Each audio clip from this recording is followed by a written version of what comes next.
அனைவருக்கும் வணக்கம். இன்றைய பாடத்தில் பாதுகாப்பு தரநிலைகள், நெறிமுறைகள், ஃபர்ஸ்ட் எய்ட் மற்றும் தொழில்சார் ஆபத்துகள் ஏற்பட்டால் எடுக்கக்கூடிய முன்னெச்சரிக்கைகளை புரிந்து கொள்வோம். குறிக்கோள்கள். இந்த பாடத்தின் முடிவில் நீங்கள் பின்வருபவை செய்ய முடியும். தொழில்சார் அபாயங்கள் மற்றும் அவற்றின் சாத்தியமான ஆதாரங்களை அடையாளம் கண்டு அவற்றை தவிர்ப்பதற்கான பொருத்தமான முறைகளை பரிந்துரைக்கவும். பணிமனையில் கழிவுப் பொருட்களை அடையாளம் கண்டு பிரிக்கவும். மின் விபத்துகளை தவிர்க்க தடுப்பு நடவடிக்கைகளை எடுக்கவும்.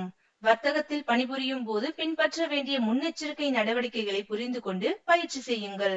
வர்த்தக கருவிகள் மற்றும் உபகரணங்களை பயன்படுத்தும் போது பாதுகாப்பு புள்ளிகளை பதிவு செய்யவும். பல்வேறு தொழில் அபாயங்கள் மற்றும் அவற்றின் ஆதாரங்களை இப்போது பார்ப்போம். செவிட்டுத்தன்மை, சத்தம், வெடிபொருட்கள், காயம், வெடிபொருட்கள், கட்டுப்பாடற்ற சாதனம், எர்த்திங் இல்லாதது, மோசமான வீட்டு பராமரிப்பு. நோய், வைரஸ், புகைப்பிடித்தல். முன்னோக்கி நகர்ந்து 4 வகைகளில் ஒன்றின் கீழ் வரும் பாதுகாப்பு அறிகுறிகளை அடையாளம் கண்டு புரிந்து கொள்வோம். மதுவிலக்கு, எச்சரிக்கை, கட்டாயம், அவசரம். ஒவ்வொரு வகைக்கும் அதன் சொந்த குறிப்பிட்ட நிறம் மற்றும் அடையாள வடிவம் உள்ளது. இது பாதுகாப்பு விதிமுறைகளின்படி உலகம் முழுவதும் ஒரே மாதிரியாக உள்ளது. ஒவ்வொரு வகையின் முக்கிய குணாதிசயங்களையும் அறிந்து கொள்வதன் மூலம் ஒரு அடையாளம் எதையாவது செய்வதை நிறுத்த சொல்கிறதா, எதையாவது செய்ய தொடங்குகிறதா, முன்னெச்சரிக்கை நடவடிக்கைகளை எடுக்கிறதா, அல்லது அவசர கால உபகரணங்கள் அல்லது வசதிகளை பற்றி உங்களுக்கு அறிவுறுத்துகிறதா என்பதை நீங்கள் எளிதாக அடையாளம் காண முடியும். தடை அறிகுறிகள் சிவப்பு நிறத்தில் உள்ளன. சில சூழ்நிலைகளில் சில செயல்களை தடுக்க பயன்படுகின்றன. இங்கே சில உதாரணங்கள் உள்ளது.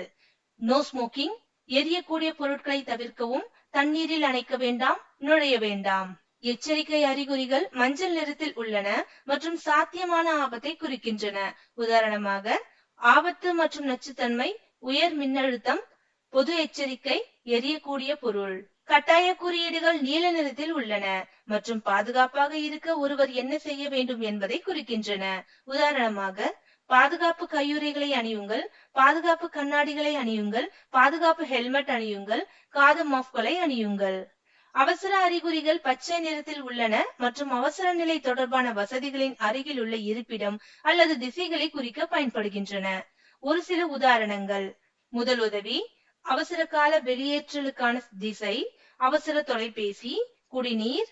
இப்போது பணிமனையிலிருந்து கழிவுப் பொருட்களை அடையாளம் காணவும் பிரிக்கவும் கற்றுக்கொள்வோம். பருத்தி கழிவுப் பொருட்களை பிரித்து ஒரு தனி தொட்டியில் சேமிக்கவும்.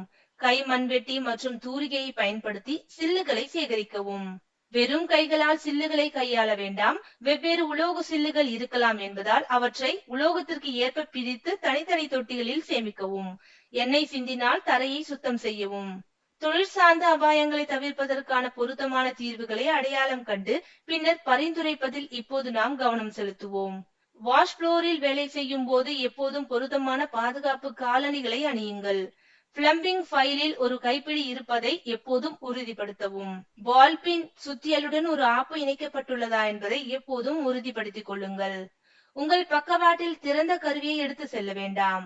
உங்கள் பாக்கெட்டில் திறந்த கருவியை எடுத்து செல்ல வேண்டாம் என்பதை உறுதி செய்யுங்கள். சிதறுவதை தவிர்ப்பதற்காக உலோக மேற்பரப்புகளை சிப்பிங் செய்யும் போது காளான் தலை உளியை தவிர்க்கவும். விபத்துகளை தவிர்க்க உலோக மேற்பரப்புகளை சிப் செய்யும் போது எப்போதும் பாதுகாப்பு கண்ணாடி அணியுங்கள். ஒவ்வொரு பயன்பாட்டிற்கு முன்பும் தூக்கும் கவன் ஆய்வு செய்யப்பட வேண்டும். ஒரு பளுவை நகர்த்தும் போது பாதையை திட்டமிடுதல், பாதைகளை அழித்தல், தெளிவான தகவல் தொடர்பை பேணுதல் ஆகியவற்றை உறுதி செய்யவும். பளுவை தூக்கும் போது அந்த பகுதியை சுத்தம் செய்து தெளிவான பார்வையை பராமரிக்கவும். தொங்கவிடப்பட்ட பலூவுக்கு கீழேயும் அதை சுற்றியும் உள்ள பகுதியில் நபர்கள், உபகரணங்கள் மற்றும் தடைகள் இல்லாமல் இருப்பதை உறுதி செய்யவும். இப்போது மின் விபத்துகளை தவிர்ப்பதற்கான தடுப்பு நடவடிக்கைகளை எடுப்பது, மின்சார கம்பியிலிருந்து ஒரு நபரை எவ்வாறு மீட்பது என்பதில் கவனம் செலுத்துவோம். நேரடி விநியோகத்திலிருந்து ஒரு நபரை துண்டித்தல். நபர் மின்சார அதிர்ச்சியை பெறுவதை கவனியுங்கள். நிலைமையை விரைவாக விளக்குங்கள். சப்ளையை துண்டிப்பதன் மூலம் அல்லது இன்சுலேட்டிங் மெட்டீரியல் உருப்படிகளில் ஒன்றை பயன்படுத்துவதன் மூலம் பாதிக்கப்பட்டவரை லைவ் சாதனத்திலிருந்து பாதுகாப்பாக அகற்றவும். பாதிக்கப்பட்டவரை உடல் ரீதியாக அருகிலுள்ள இடத்திற்கு கொண்டு செல்லவும். பாதிக்கப்பட்டவரின் இயற்கையான சுவாசம் மற்றும் நனவை சரிபார்க்கவும். பாதிக்கப்பட்டவர் மயக்கமடைந்து சுவாசிக்கவில்லை என்றால் சுவாச மறுசீரமைப்பை பயன்படுத்த நடவடிக்கை எடுக்கவும். பிளம்பிங் மற்றும் கொத்து வர்த்தகத்தில் பணிபுரியும் போது சில செய்ய வேண்டியவை மற்றும் செய்யக்கூடாதவற்றை பற்றி நம்மை பழக்கப்படுத்திக் கொள்வது பாதுகாப்பான சூழலை பராமரிக்க உதவும். பாதுகாப்பான ஆரோக்கியமான சூழலை பராமரிப்பதற்கு ஷாப் ஃப்ளோர் அல்லது வேலை மேஜையில் எண்ணெய் சிந்துவதை தடுப்பது முக்கியமானது. உலோக சில்லுகளை பல ஆபத்துகளையும் கூர்மையான விளிம்புகளிலிருந்து காயத்தை ஏற்படுத்தக்கூடும் என்பதால் ஷாப் ஃப்ளோரில் உலோக சில்லுகள் பரவுவதை தடுப்பது அவசியம். ஒரு ஃபைலை பயன்படுத்தும் போது ஒர்க் பீஸின் இருபுறமும் வழக்கமான முன்னோக்கி பக்கவாத இயக்கத்தை பயன்படுத்துவது சமமான தாக்கல் மற்றும் நிலையான முடிவுகளை உறுதிப்படுத்த நல்ல நடைமுறையாகும். ஒரு குழாயை வெட்டும் போது டைப் வைஸ் கைப்பிடியை அதிகமாக இறுக்குவது குழாய் உடைவதற்கு வழிவகுக்கும். ஒரு மரக்கட்டையில் வேலை செய்யும் போது உளியின் வெட்டு விளிம்பில் உங்கள் கவனத்தை வைத்திருப்பது துல்லியத்திற்கும் பாதுகாப்பிற்கும் முக்கியமானது. பிளேடின் முழு நீளத்திற்கு நிமிடத்திற்கு 40 முதல் 50 பக்கவாதம் வேகத்தில் குறிப்பிட்ட பள்ளத்தில் பிளேடை முன்னும் பின்னுமாக நகர்த்தவும். சிப்பிங் செயல்பாட்டின் போது உருவாகும் பறக்கும் குப்பைகளின் சாத்தியமான ஆபத்துகளிலிருந்து உங்கள் கண்களை பாதுகாக்க சிப்பிங் செய்யும் போது கண்ணாடிகளை அணிவது அவசியம். ஒர்க் பீஸை உறுதியாக பிடிக்க கூடுதல் விசை தேவைப்படும் போது வைஸ் கைப்பிடியை தாக்க சுத்தியலை பயன்படுத்துவது ஒரு பொதுவான நுட்பமாகும். அரைக்கும் சக்கரத்தின் பக்கவாட்டில் தட்டையான உளியை அரைத்தல் பக்கவாட்டு அரைத்தல் என்றும் அழைக்கப்படுகிறது. இது உளியின் வெட்டு விளிம்பை கூர்மையாக்க பயன்படுத்தப்படும் ஒரு பொதுவான நுட்பமாகும். சிமெண்ட் மோட்டார் கலவை நீர் தயாரித்தல்.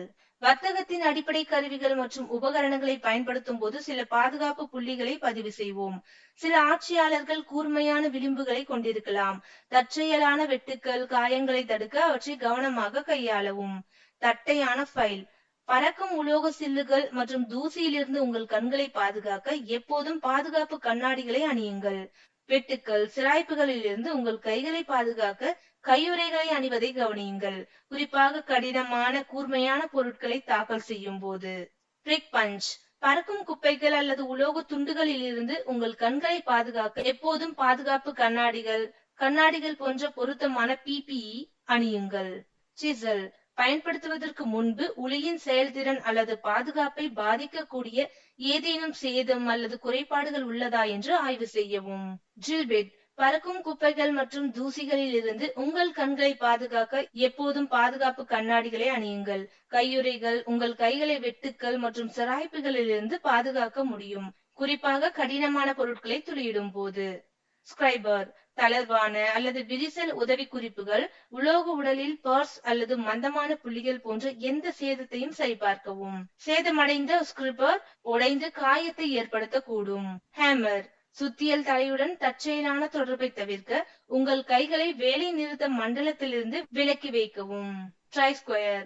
சோதனை மூளை மட்டத்தில் ஏதேனும் குறைபாடுகள் வளைவுகள் அல்லது துல்லியத்தை பாதிக்கக்கூடிய சேதம் உள்ளதா என ஆய்வு செய்யவும். Bench vice. பெஞ்ச் வைஸ் கைப்பிடியை இயக்கும் போது விரல்களை கிள்ளுவதையோ அல்லது சிக்குவதையோ தவிர்க்க எச்சரிக்கையுடன் செயல்படவும். காயங்களை தடுக்க வைஸ் மெக்கானிசம் மற்றும் கைப்பிடியின் பாதையில் இருந்து கைகளை சுத்தமாக வைக்கவும். Stock and dies. ஸ்டாக் மற்றும் டைகளை பயன்படுத்தும் போது வழுக்குதல் அல்லது உறுதியற்ற தன்மையை தடுக்க நிலையான மற்றும் தட்டையான மேற்பரப்பில் வேலை செய்யுங்கள். Pipe wise. ஒர்க் பீஸை இடுக்கையில் முடிந்தவரை தாடைகளுக்கு நெருக்கமாக வைக்கவும். இது அறுக்கும் போது ஃபைல் செய்யும் போது இன்னபிறவற்றில் அதிர்வை தடுக்கும். Pipe wrench.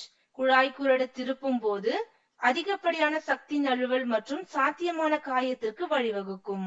பேசிக் ரெஞ்ச். ஒரு அடிப்படை குரடு பயன்படுத்தும் போது சக்தியை பயன்படுத்துவது படிப்படியாக சிறந்த கட்டுப்பாட்டை அனுமதிக்கிறது, விபத்துகளின் அபாயத்தையும் குறைக்கிறது. ஜம்பர். நீங்கள் துளையிடும் பகுதியின் மின்கம்பிகள் குழாய்கள் அல்லது ஆபத்துகள் எதுவும் இல்லை என்பதை உறுதிப்படுத்துங்கள். Black travel. தற்செயலான வெட்டுக்கள் அல்லது காயங்களை தடுக்க ட்ராவல் பிளேடின் கூர்மையான விளிம்புகளை கவனத்தில் கொள்ளுங்கள். இந்த பாடத்தின் முடிவில் நாம் கற்றுக்கொண்டது: தொழில்சார் அபாயங்கள் மற்றும் அவற்றின் சாத்தியமான ஆதாரங்களை அடையாளம் கண்டு அவற்றை தவிர்ப்பதற்கான பொருத்தமான முறைகளை பரிந்துரைக்கவும், மின் விபத்துகளை தவிர்க்க தடுப்பு நடவடிக்கைகளை எடுக்கவும், வர்த்தகத்தில் பணிபுரியும் போது பின்பற்ற வேண்டிய முன்னெச்சரிக்கை நடவடிக்கைகளை புரிந்து கொண்டு பயிற்சி செய்யுங்கள். வர்த்தக கருவிகள் மற்றும் உபகரணங்களை பயன்படுத்தும் போது பாதுகாப்பு புள்ளிகளை பதிவு செய்யவும். இதை பற்றி உங்களுக்கு தெளிவான புரிதல் இருக்கும் என்று நம்புகிறேன். அனைவருக்கும் நன்றி. அடுத்த வீடியோவில் சந்திப்போம்.